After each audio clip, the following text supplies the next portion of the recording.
It is important for Western countries to avoid impeding Muslim citizens from practicing religion as they see fit. And I consider it part of my responsibility as President of the United States to fight against negative stereotypes of Islam wherever they appear. What about defeating ISIS? We appear not to have been for the last 14 months, or however many we've been bombing. Flare-up between Russia and Turkey is actually benefiting Washington at this point for a number of reasons. Absolutely. Go ahead. It takes the spotlight off, and on the one hand, but it also is with the hope of trying to bring Turkey back into the NATO fold, where it's been creeping out. But once again, Turkey is bringing along that baggage of supporting ISIS in many respects, and I think that, and you're also seeing an overlay of that of the Russian versus American positions in that part of the world. Yeah. And so I think on the one hand, non-Muslims cannot stereotype, but I also think the Muslim community has to think about how we, the Muslim community has to think about how we make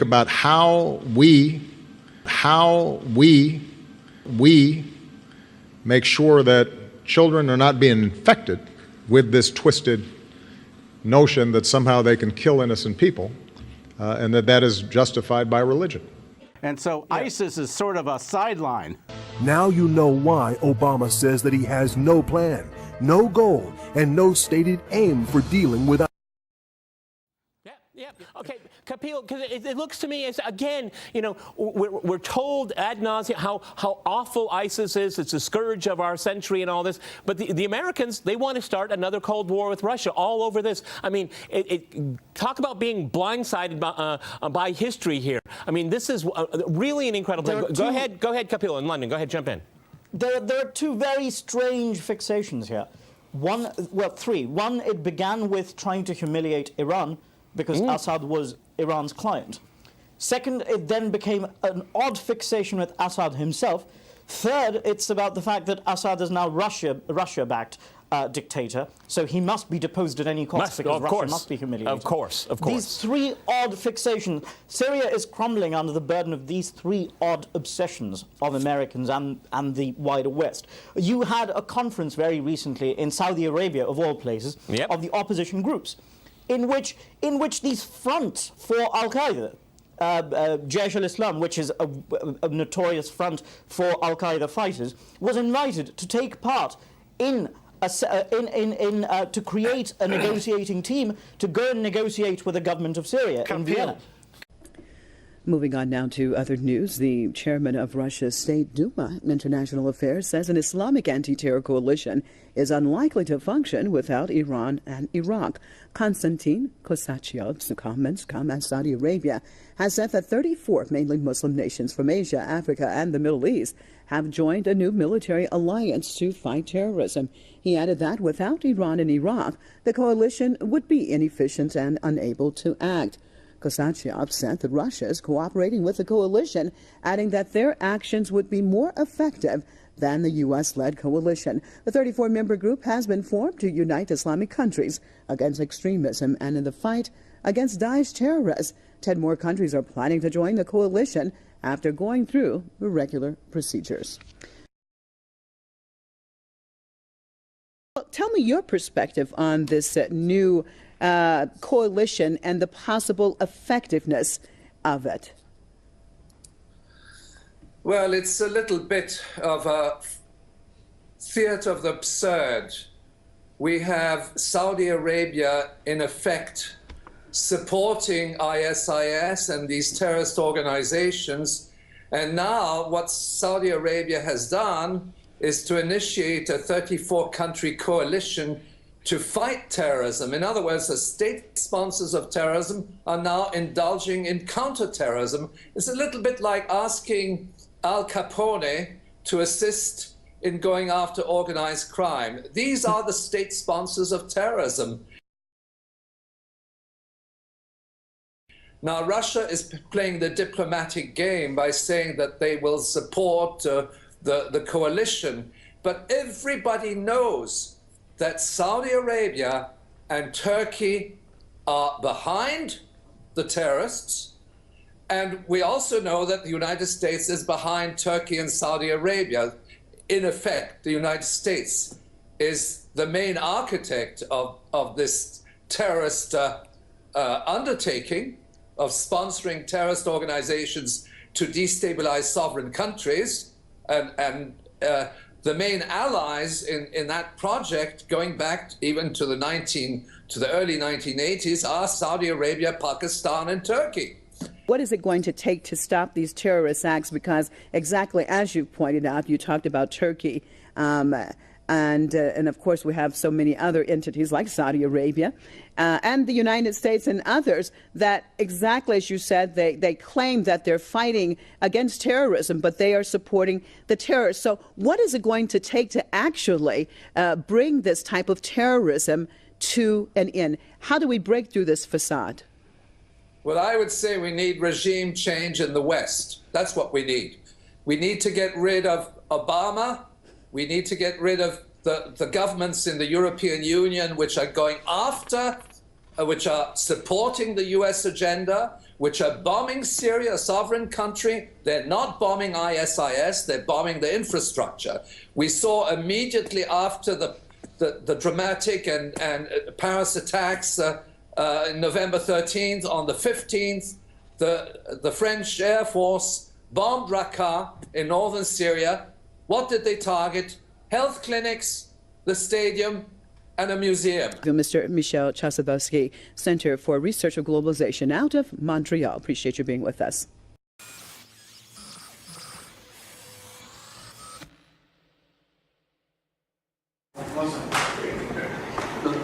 Europe has strived, despite hundreds and hundreds of years of war between all the various nations and races that exist, this tiny continent, they're trying to they've got a European Union. Well, why the hell can't we have one in the Muslim world? Because it was all united anyway, and if you look at the maps, they've all been divided by literally rulers that have carved up the Muslim world. So they should be united. And if that unity comes under the name of Khilafah, that's exactly what should be striving for. There's nothing wrong with it. The notion that they can be legitimate partners. Yeah. They can be legitimate players in the future of Syria, but Assad cannot. It's frankly absurd to many Syrians. Assad is unacceptable, but Al-Qaeda is. Kapil, I guess we just have to say this is Saudi Arabia's vision of democracy for the future of Syria. I don't know, okay? It's notable that conference took place in Riyadh in the first place. I think plainly Secretary of State Kerry green-lighted that location.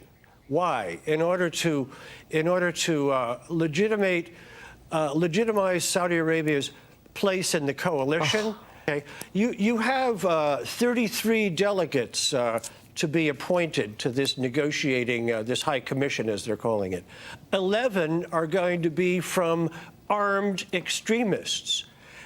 How long does this go on before the charade is exploded? I simply can't. It's an agreement for the sake of an agreement. This is the great tragedy of being on the wrong side of history, and that's exactly where Washington and its allies are. They're all having their own agendas here, and you know what? They're all going to pursue their agendas until the last Syrian here. You're absolutely right. And as far as Saudi is concerned, working with Turkey right now is part of the agenda, because they are upset with the Russians. They are also upset with the United States. They are undertaking their own independent policy. And as you point out, the war in Syria is really being orchestrated by outside powers at this point for their own positioning. And this has been the case for the last 50 years, and it's now seeping into Lebanon. And I'm afraid that what we're going to see here is a tearing apart of that entire region. And Saudi Arabia definitely has its own agenda. There are no moderate jihadists. There are no moderate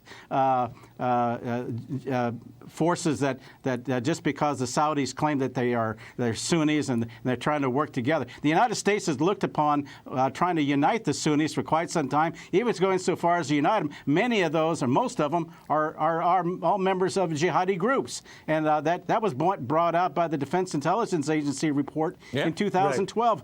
One close advisor to the Prime Minister of Great Britain recently said that, well, we made an alliance with Stalin to defeat Hitler, so it's all right for us to make an alliance with Al-Qaeda to defeat ISIS. This is how unhinged these people are. Kapil, I just wanted to add to your point. The American objective is to defeat ISIS or remove Assad, depending on which official is talking and which day of the week. Yep. You know, this mantra about sovereignty. And again, this huge double standard that comes out of Washington and its allies. It said some countries' sovereignty is worth more than others. And this is the hypocrisy of it all. What about Syrian sovereignty? The United States and its allies violate Syrian sovereignty every single day. Right.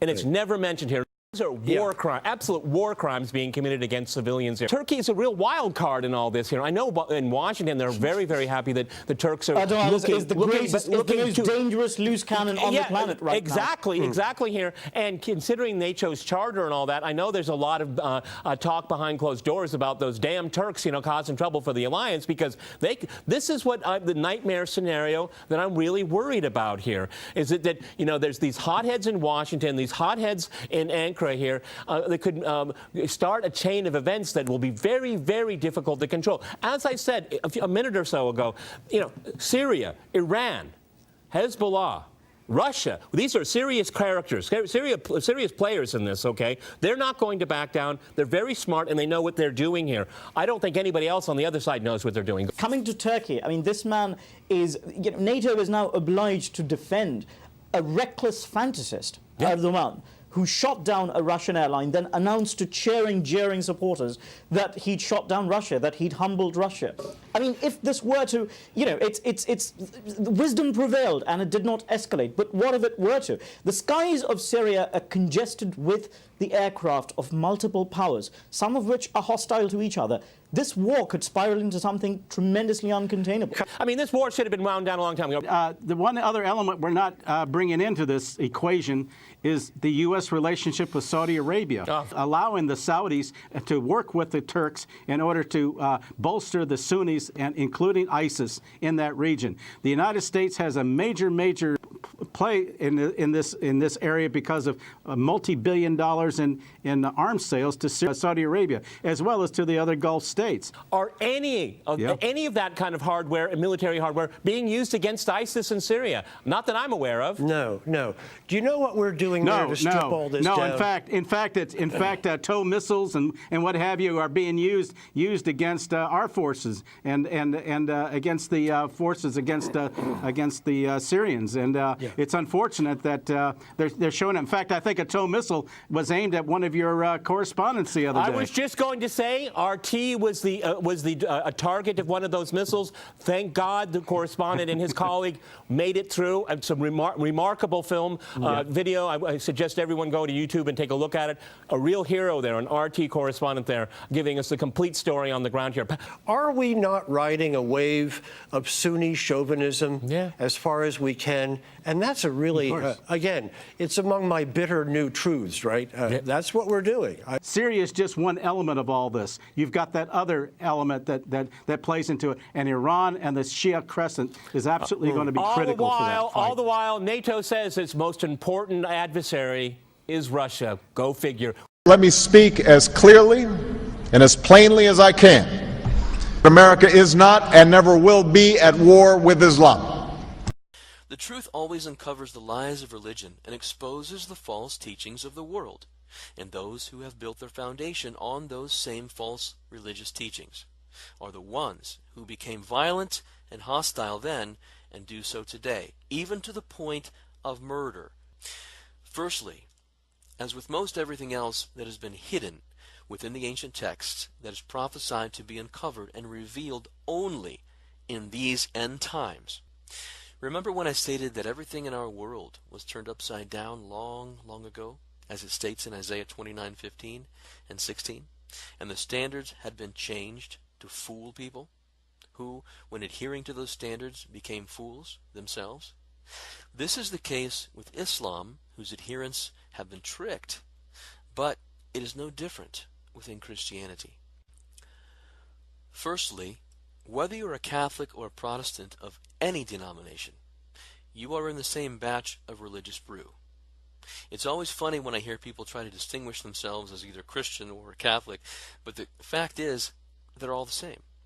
Make no mistake, the differences in the big picture are completely insignificant.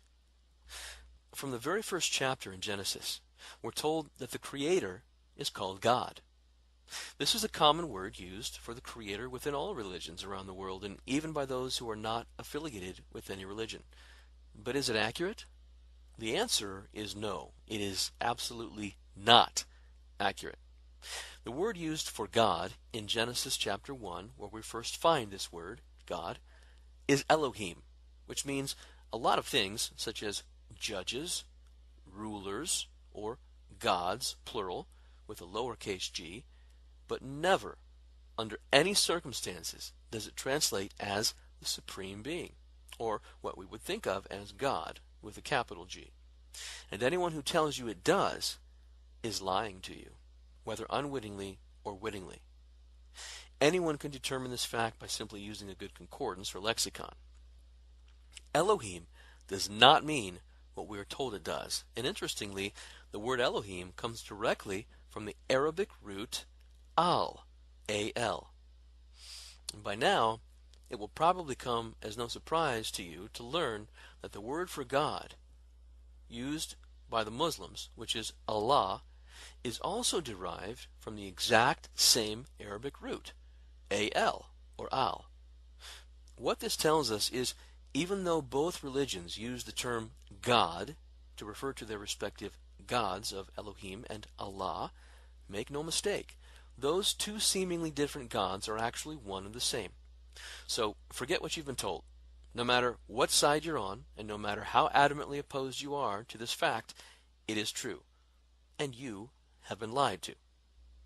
Christians with a little more Bible study under their belt will likely chime in at this point and say, no, no, liar, liar, the true God of Christianity is Yahweh or Jehovah.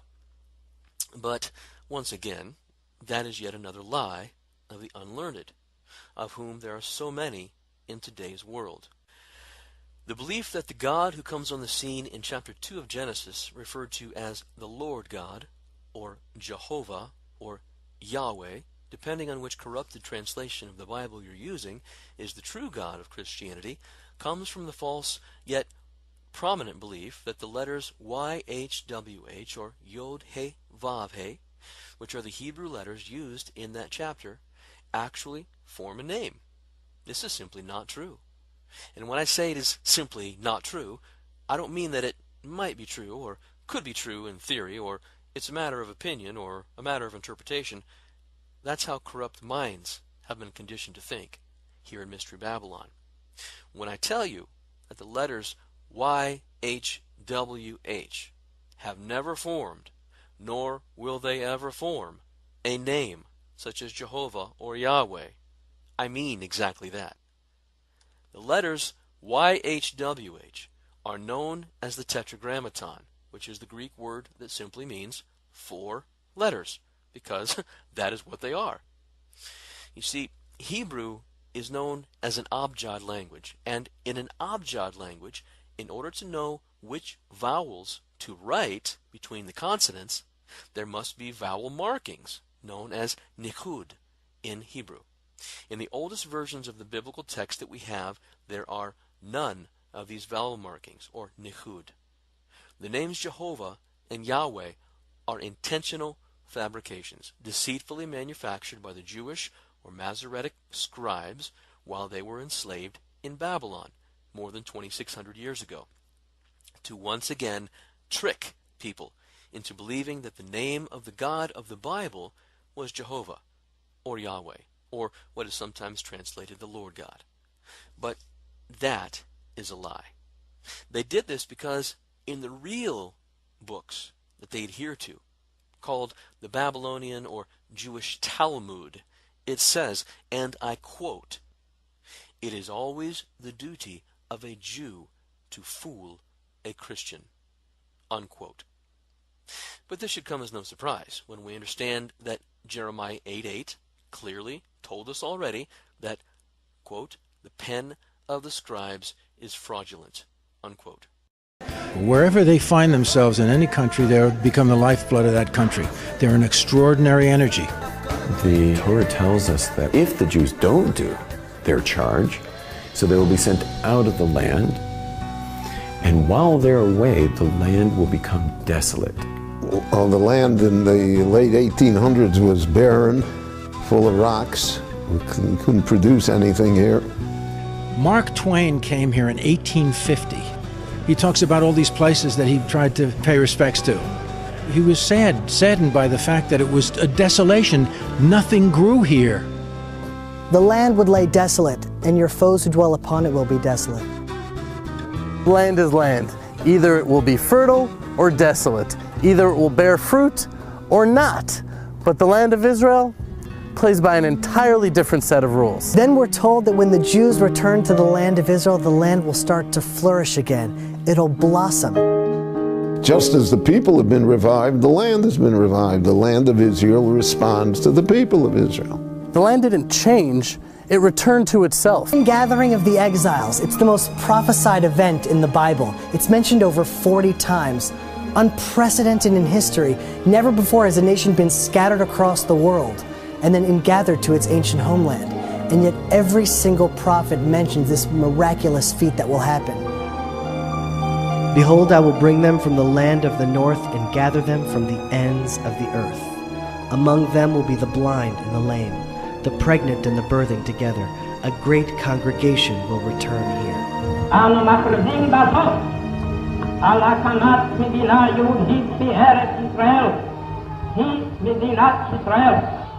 Today in Israel, you see universalism. Jews from Ethiopia, Africa, Asia, North America, South America, Russia, the entire world has now returned to the land of Israel. The prophets tell us that the Hebrew language will eventually be revived. Never before in world history has a dead language been revived and brought back to life before the return of the Jewish people to the land of Israel and the revival of the Hebrew language. The Hebrew was always preserved in rabbinic writings and the prayer service, but it was not the lingua franca. It isn't what people spoke. What we don't appreciate is a whole country of close to 6 million people today who speak a language which no one spoke 100 years ago. It's resurrected like the Jewish people back in their homeland. Now, after the most inspiring comeback story in world history, after building the most moral and innovative democracy in the entire Middle East, you'd think that Israel would be supported and held up as an example. But we see that the UN, a representation of all the nations in the world, condemn Israel far more than any other country on the planet. And I will gather all nations against Jerusalem to battle. The only country in the world that it's being called, its destruction is being called for by a member state of the United Nations. That its national movement, Zionism, was declared racist and illegal by the United Nations. That its capital city, which is arguably the oldest capital of any country in the world, is not recognized by any country. And there's many, many more points. In those days it will happen that 10 men from all the languages of the nations will take hold of the corner of a garment of a Jewish man, saying, "Let us go with you, for we have heard that God is with you." Today, with such abundant materialism, there's an unprecedented spiritual thirst. It's not so much because of outreach work, I think, but it's just the very nature of Jews being in the land of Israel. We now see that there's a huge sort of momentum moving back. It doesn't make any sense. Israel is the most hated country around the world. Why would people want to identify with the Jewish people? And yet still we see an international revival of people reconnecting to the roots of Judaism, to the spirituality that our people have to offer, to the secrets that we've held on to for 4,000 years. The spiritual revival is happening today. As Israel becomes increasingly isolated in the world, there will be those who stand up for Israel with the faith and integrity of Abraham, and they will make all the difference. Israel was founded 3 years after the Holocaust. 3 years after 70% of the Jews were destroyed in what is exponentially the largest slaughter of any people in human history.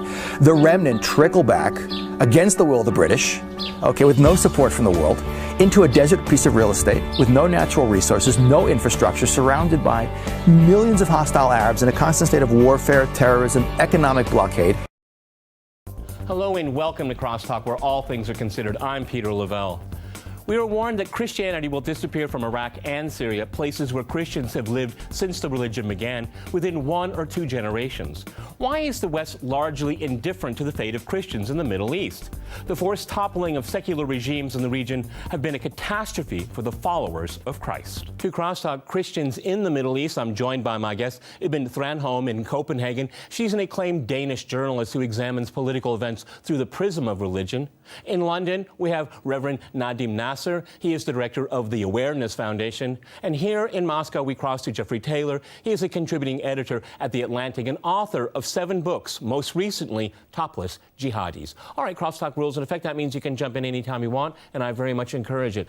Ibn, if I can go to you first in Copenhagen. You're an expert on religion, and I know that you've written extensively about the fate of religion, particularly Christianity in Europe. Why do you think, in your opinion, the West is largely indifferent? There are individuals like yourself and other websites and awareness groups that we'll hear, but largely in the mainstream, Christians are, for the most part, forgotten. They're not part of a bigger story. Go ahead, Ibn in Copenhagen. I don't think the problem can be understood only by a kind of political and economic framework. Without a spiritual perspective, you won't get the full picture. The Western political and cultural elite has rejected faith in God. And they are actually worshipping a kind of false religion, a kind of idol.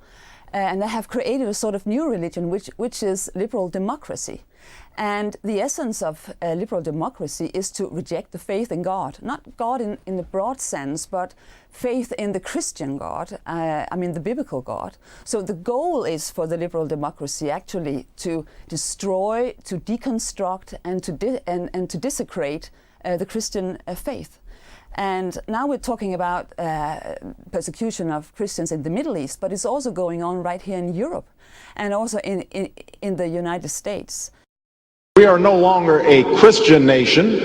We do not consider ourselves a Christian nation. The United States has been enriched by Muslim Americans.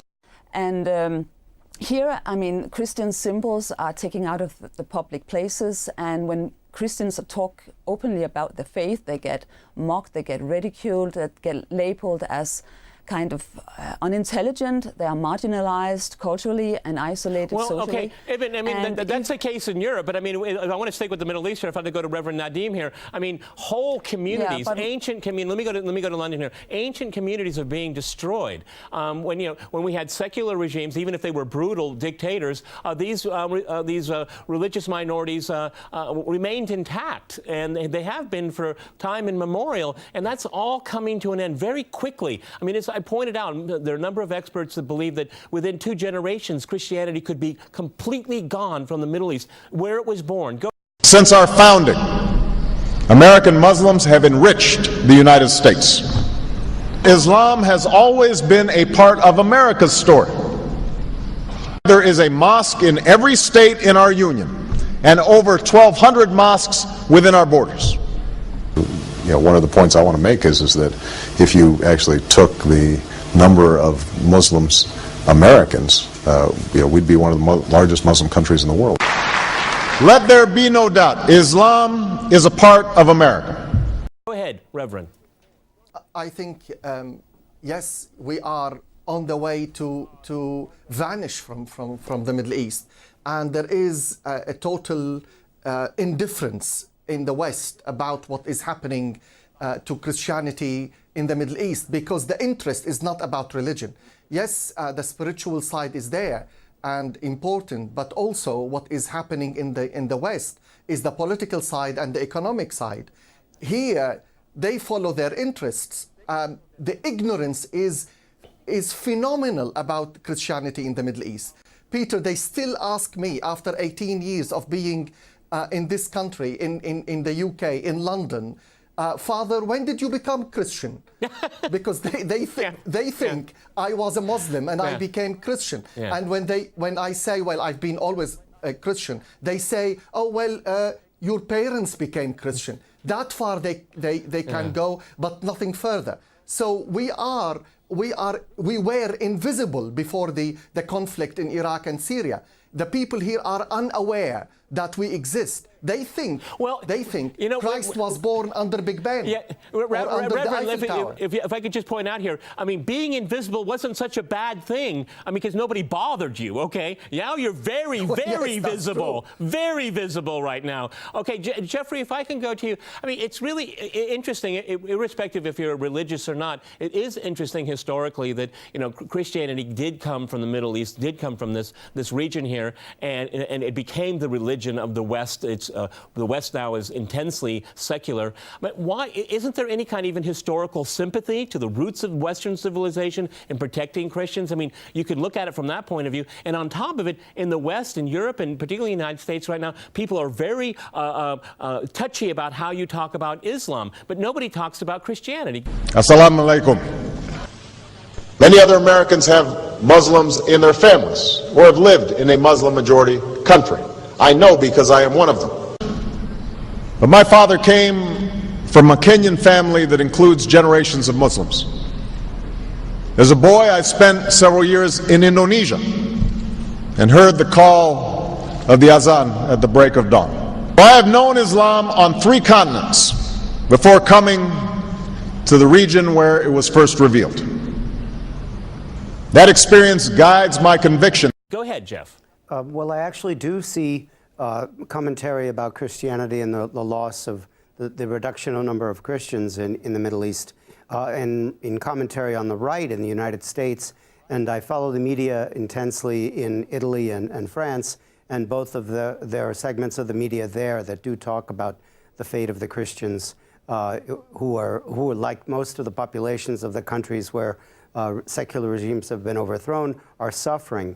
So I would disagree with what Ibn said about the goal of liberal democracy being to destroy religion. The idea is secularism, and if we hadn't overthrown Saddam Hussein in Iraq, we would have had a secular dictator or a secular regime that would have protected the Christians who have been living there since the beginning of Christianity.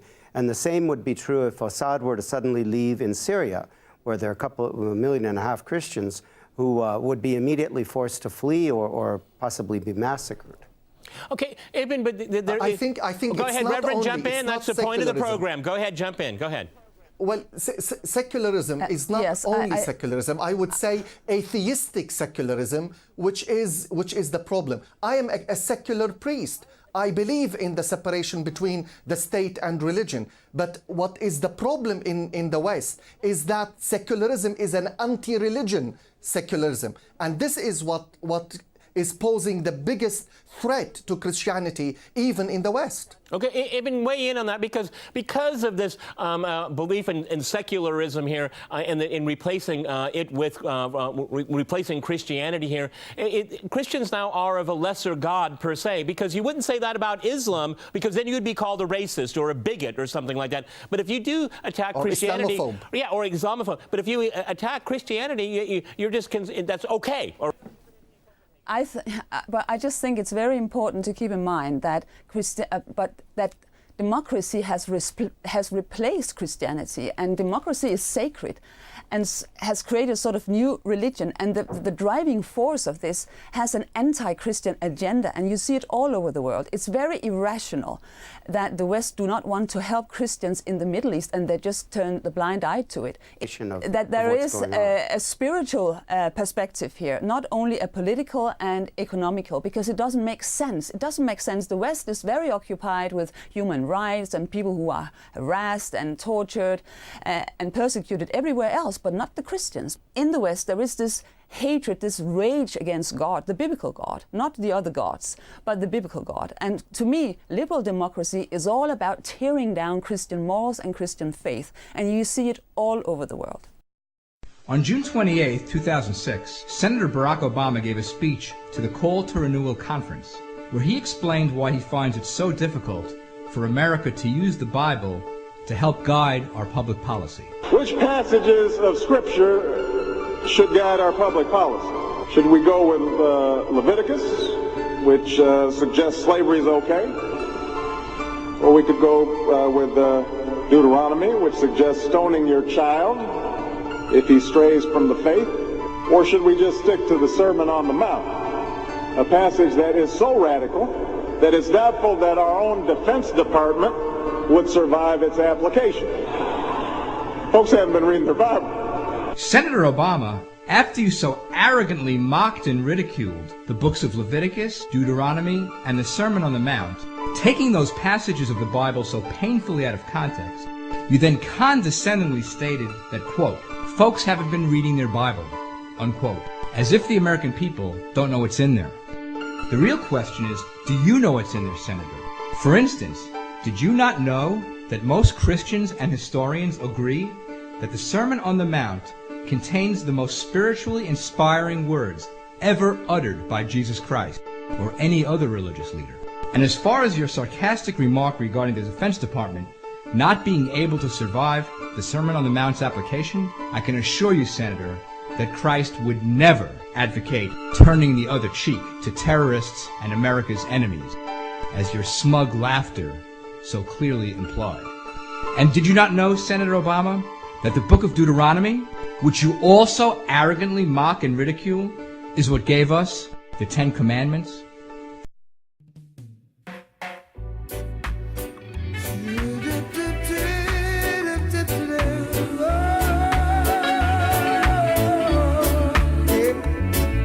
Dear God, forgive them, for they know not what they've done.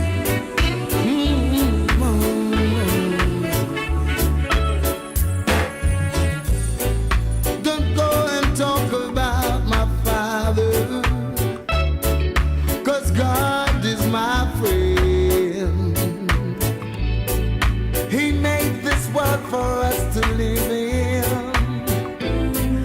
and He gave us everything, and all He asks of us is that we give each other love. Yeah, yeah. Don't go and talk about the Father,